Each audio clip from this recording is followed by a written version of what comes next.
अस्सलाम वालेकुम। मैं शाह असलम, आप देख रहे हैं टारगेट ऑफ पाकिस्तान। कुछ बड़ी न्यू अपडेट आई है सामने, तो पहले मैं आप लोगों से शेयर करता हूँ। जो नेशनल कमेटी का इजलास तलब किया था वफाक हुकूमत ने, तो उसकी भी रिपोर्ट सामने आ गई। इंशाल्लाह अभी और भी रिपोर्ट सामने आएगी। हुआ ये कि जो हमारी पीडीएम ने करना था वो खैर उल्टा उनके गाल पड़ गया। अभी सभी को पता होना चाहिए भी जो नेशनल सिक्योरिटी का अजलास क्यों तलब किया था, इसका क्या मतलब है। सभी जानते हैं कि क्या मतलब है। अदालतों ने सिक्योरिटी बोला है देनी है। तो खैर उधर से साफ साफ ये खबरें हमें सुनने को आ रही है, मिल रही हैं कि ये सिक्योरिटी देनी पड़ेगी इनको। अभी अदालतों का भी यही आर्डर है। अभी सबसे बड़ा मसला ये है कि ये इलेक्शन करवाना क्यों नहीं चाहते, ये मसला है सबसे बड़ा। तो सर्वे के मुताबिक, जो सर्वे किया गया ना पाकिस्तान में, सर्वे के मुताबिक ये रिपोर्ट आप लोगों के सामने, जिसमें से 56% इमरान खान की पॉपुलैरिटी है, 56%, जिसकी वजह से ये इलेक्शन से भाग रहे हैं।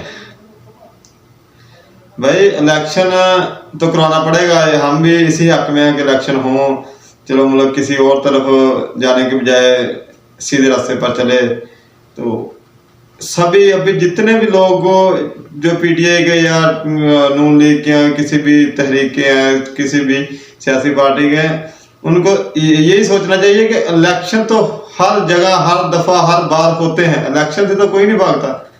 अभी ये क्यों लोग भाग रहे हैं, ये क्या वजह है, क्यों भाग रहे हैं। अभी नेशनल सिक्योरिटी इजलास जो आ गया है उसमें तो साफ साफ क्लियर हो गया कि जी ये हम सिक्योरिटी देंगे। तो अभी इनका सिर्फ एक पंजाब के इलेक्शन के लिए सिक्योरिटी का मसला था, जो इन लोगों को समझ नहीं आ रहा था। बस ये चक्कर था किसी तरह से इलेक्शन मुलतवी हो जाए। इलेक्शन नहीं मुलतवी होंगे, इलेक्शन तुम्हारे गले पड़ जाएंगे। अभी चीफ जस्टिस उमर और चीफ जस्टिस अतर मनुल्लाह का भी बयान आया कि जी इनको 90 दिन के अंदर अंदर इलेक्शन करवा देने चाहिए। ये अतर मनुल्लाह साहब का बयान आ चुका है। तो बड़ी मेहरबानी उन लोगों की भी कि उनको भी याद आ गया। उन्होंने ये भी कहा है कि इमरान खान के बयान पर आज खुद नोटिस नहीं लेना चाहिए था जब उसकी हुकूमत गिराई गई है। तो ये आप बाखूबी जानते हैं ये क्या हुआ था पाकिस्तान में, तो इसके लिए किसी को बताने की जरूरत नहीं, पिछली हिस्ट्री उठा के देख लें। तो अभी न्यूज़ और भी बहुत आनी है, तो इंशाल्लाह हम टाइम पे टाइम आपको अपडेट करेंगे। तो जो कमेटी वाला इजलास वो दिन के घर पड़ चुका है, अभी 2 दिन रह गए हैं।